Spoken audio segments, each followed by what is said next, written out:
Se eu falasse aqui com vocês da teoria de Kardashev...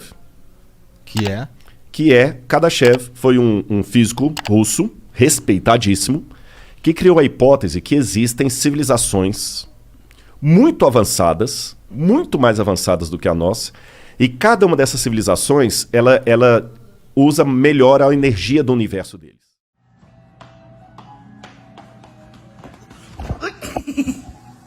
Quase, você não pode começar correndo. Tem que ir devagar, você tem que começar andando.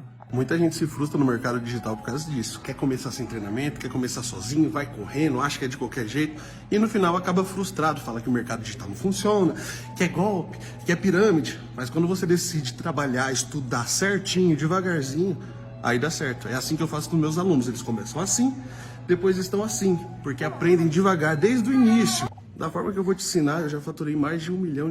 Você acha que R$1.000 a mais na sua conta ajudaria? Se você fala que sim, vamos fazer assim, ó. Vem como mais de 20 mil alunos, que eu vou pegar na sua mão e vou devagarzinho aqui, ó. Assim, uma vaga esperando você, mas corre. Faz sentido. Né? É o que tá acontecendo com a gente, né? Exatamente. Devagarzinho. Só que ninguém viu essas civilizações. Uhum. Mas ele fala, existem, elas estão lá. E elas nos observam. Kardashev... Segundo a teoria do Kardashev. De que ano que ele viveu?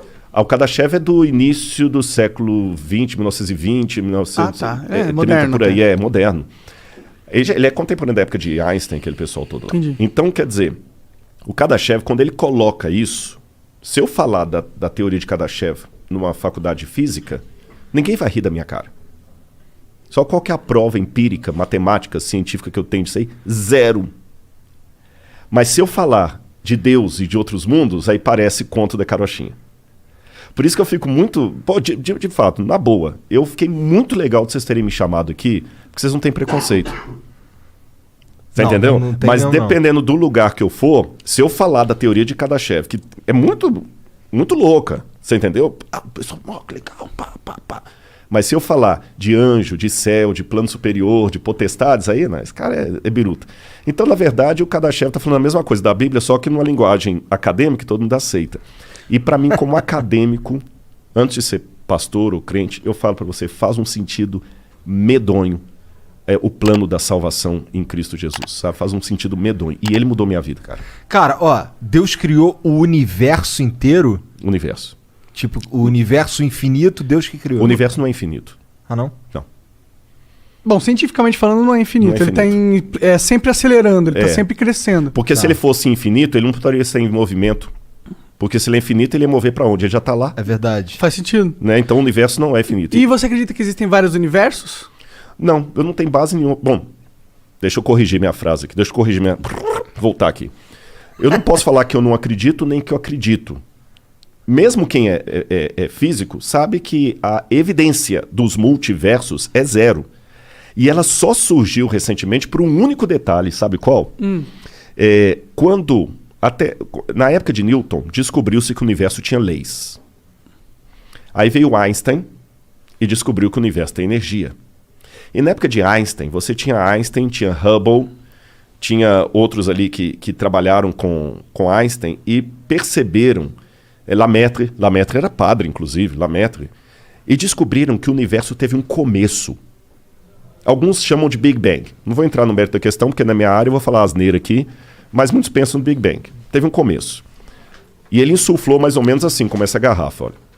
O ponto azul aqui seria o Big Bang, e o universo influiu. É isso que você falou, ele está se expandindo. Aí alguns pensam que ele vai se expandir, que ele vai se contrair de novo, e eu vou deixar para os físicos isso na minha área.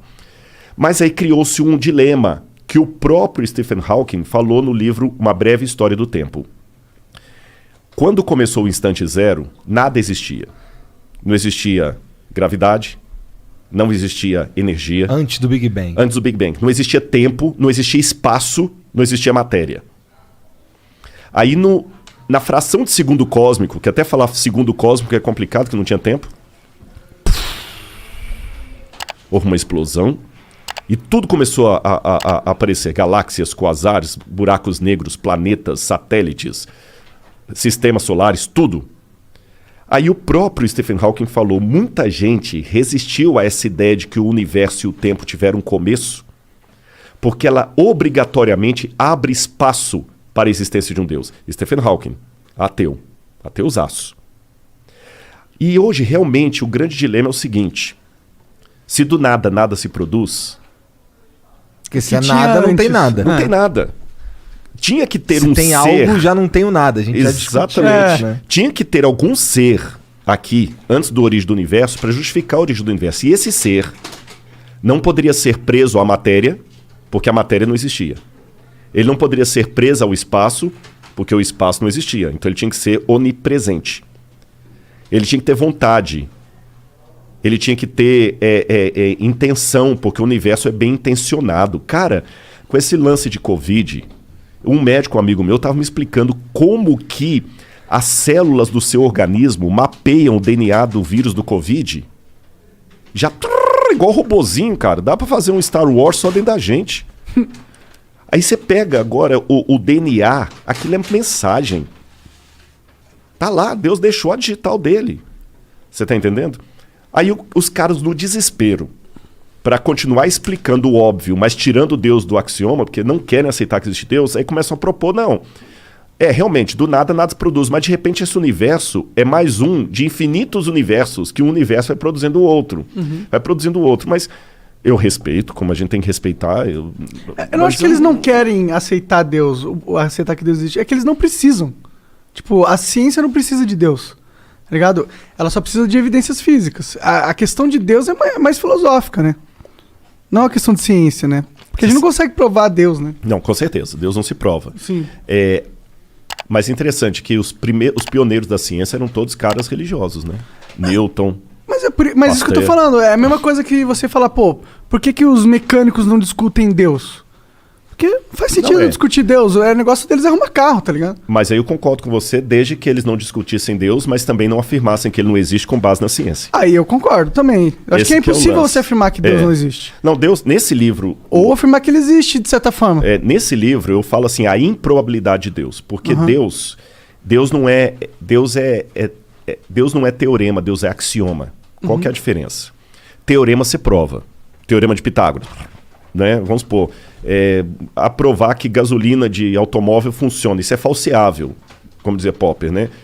Gasolina de automóvel funciona para avião ou não? É fácil, eu vou lá e eu consigo provar se funciona ou não. Só que existem realidades que estão acima da verificabilidade. Por exemplo, as retas paralelas de Euclides, que alguns falam que encontram, não se cruzam e tudo mais. Você não tem uma régua do tamanho do infinito para verificar as retas paralelas infinitas. Sim. Então isso não é uma coisa que você prova, é uma coisa que você deduz, mas é tão lógico, o axioma é tão lógico, que você não pode prová-lo, mas você também não tem como dizer que ele é ilógico. Entendeu? O exemplo de Euclides que eu dei. Não tem como provar a questão das retas paralelas ali, não tem como. Mas faz tanto sentido a teoria da relatividade em Einstein. Que se você... Teve evidências, ele até pegaram aqui em Sobral, no Brasil, né, lá também na Alemanha, do Sol e tudo, da velocidade da luz e tal. Mas aquele lance que se o corpo ficar dentro de uma espaçonave, ele vai ter uma vida diferente da outra, ninguém tem uma espaçonave para andar a velocidade da luz e ver. Sim. Mas faz tanto sentido que ninguém refuta. Isso é um axioma. Deus também é um axioma. Ele é lógico. Sim. Foge do campo da experimentação. Não, eu concordo com você, até porque eu era ateu, tá ligado? E eu deixei de ser ateu. É uma história que eu já falei várias vezes aqui pra galera. Eu ouvi vindo no caminho. Eu vim por coincidência. Com não sei Pondé, né? Com Pondé, né? Com Pondé, você falou. É verdade. Então, eu entendo essa parada do axioma, porque pra mim, a Deus é uma conclusão lógica também, entendeu? Pra mim é uma conclusão lógica no sentido que eu não consigo provar, mas eu consigo saber que pra eu ter uma vida que pra mim faz sentido, eu preciso ter esse axioma, ou seja, eu preciso ter dentro da minha mentalidade, que interpreta a realidade, a existência de Deus como algo que eu levo como verdadeiro. Não sei, eu não tenho certeza se é verdadeiro, mas eu ajo na minha vida como se fosse. Entendi.